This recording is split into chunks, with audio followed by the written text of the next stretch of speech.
Yes. Hello, children. How are you all? I hope you are good and safe and healthy. Yes, we are again come back with the new topic, that is chapter 4, metals and non-metals. So, children, in this chapter, we are going to learn about different concepts like, metals and non-metals, physical properties of metals and non-metals, chemical properties of metals and non-metals, and the uses of metals and non-metals. So, children, in our daily life, you know that we are very much familiar with the number of materials, right? Like, we use different materials for our life, like iron, aluminium, copper, steel, lead. So, different materials we use for different purposes. So, can you name the materials which are metals? Actually, it's a very difficult task. If I ask you to name metals, so it quite a difficult task that to identify these material is a metal or a non-metals. So due to this reason, metals and non-metals have listed out with the different physical and chemical properties. Yes, so here metals can be distinguished from non-metals on the basis of their physical and chemical properties. So let us discuss in detail of each of these topic. Metals and non-metals. Here, a metal is an element or a compound or alloy. It is typically hard, opaque, shiny, and has good electric and thermal conductivity. Here, usually the metals are solid in nature. Opaque means which are not transparent. Okay, and the most of the metals are shiny in appearance, and these are said to be a good conductor of heat and electricity. Metals are generally malleable, that is, they can be hammered or pressed permanently out of shape without breaking or cracking, as well as fusible, means able to fused or melted easily. And metals are usually a ductile in a nature.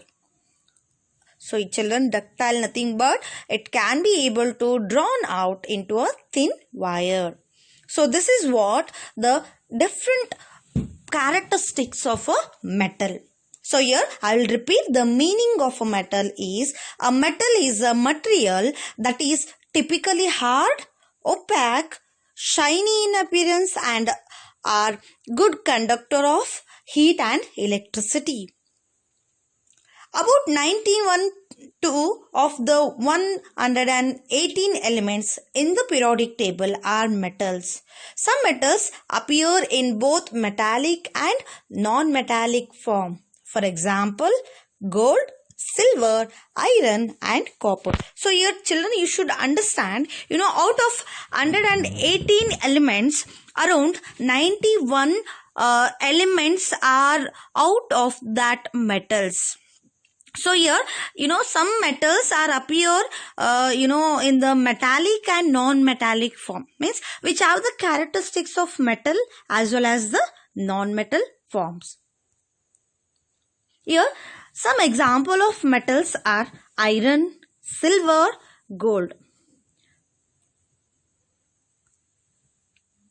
aluminium, calcium, ferrous, that is iron, and bronze and sodium. So this is all. You can look at the picture, children, you will understand the different metals. Usually we find it very hard or solid in nature, and some metals are shiny appearance, means we usually call luster in nature, means which have the brightness and shiny appearance.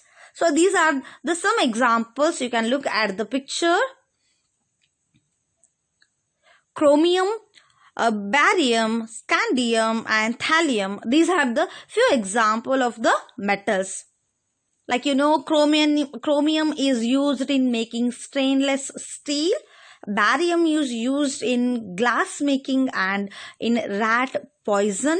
Scandium is used in high intensity lights. Thallium is used in ant killer and in treating ringworm or in a small and controlled amounts. So like this, various metals have a different uses. Okay, so children, this is what about the metals and their examples. So let us understand the meaning of non-metals.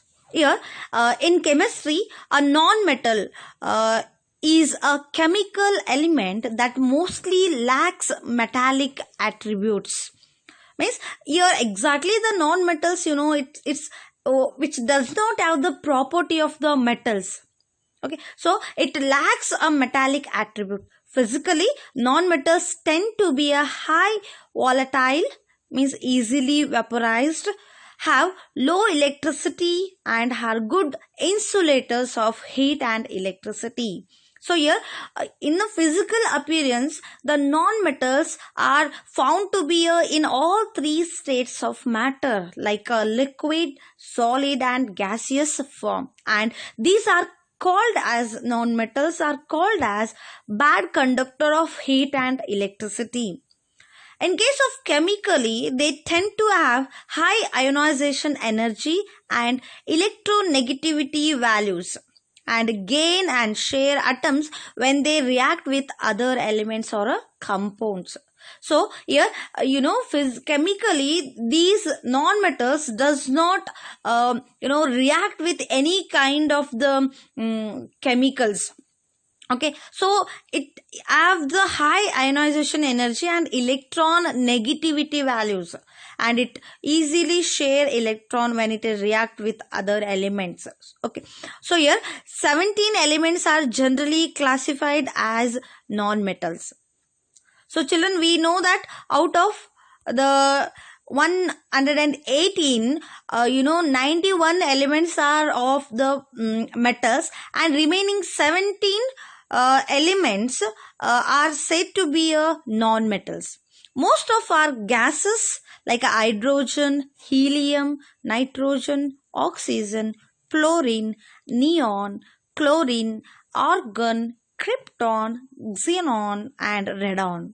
So these are the most of the gases we named as non-metals. And the liquid element, that is bromine, is called as a non-metals. And other few solids, they are appear in the state of solid like carbon, phosphorus, sulfur, selenium and iodine. So these are the different example of the non-metal. So we can conclude, children, that non-metals are going to get it in all three states of a matter, that is solid, liquid and gas. So children, please remember, here the only liquid non-metal is bromine. Okay, so let us see the example of non-metals. So already we understood the different examples. So let us see with the picture, that is carbon, the diamond, here boron, silicon, germanium, arsenic, antimony, thallium, okay, phosphorus, sulfur. So these are the different example of non-metals. So in shortly, we can, just list out the different examples like metals and the non-metals. Calcium, potassium, lead, copper, aluminium, zinc, lithium. So these are the some example of metals. And non-metals: sulfur, oxygen, chlorine, hydrogen, bromine, nitrogen and helium. So these all, except bromine, remaining bromine and sulfur, remaining all found to be a gaseous form. And bromine, then it is a non-metals which is liquid in a state. So these are the different example of metals and non-metals. So here we can, distinguish based on the, discussion. We can distinguish the metals and non-metals. Here, metals 1 to 3 electron in their outermost shell, and non-metals 4 to 8 electrons in their outermost shell. Metals are solid at room temperature, but non-metals are present in all three states like a solid, liquid and gaseous form. And metals are lustrous and can be polished, but non-metals have it does not lustrous in appearance, except the diamond. Lustrous, it does not have the shiny appearance, so it can be have the brittle, means the non-metals usually we are going to make it in the form of the powder form. So that's what the non-metals have, the brittleness, but metals have the lustrous in appearance. And metals are generally hard, but the non-metals are soft, and metals have high density. Okay, even metals are said to be a good conductor of heat and electricity, but non-metals are said to be a good insulator for the heat and electricity. So children, in our next class, we are going to discuss in detail about physical properties of metals. So just recall, so in our today class, we are discussed about the introduction of the metals and non-metals, meaning of the metals and their examples, non-metals and the examples, and difference between the metals and non-metals. So children, in our next class, we will discuss about physical properties of metals and the non-metals.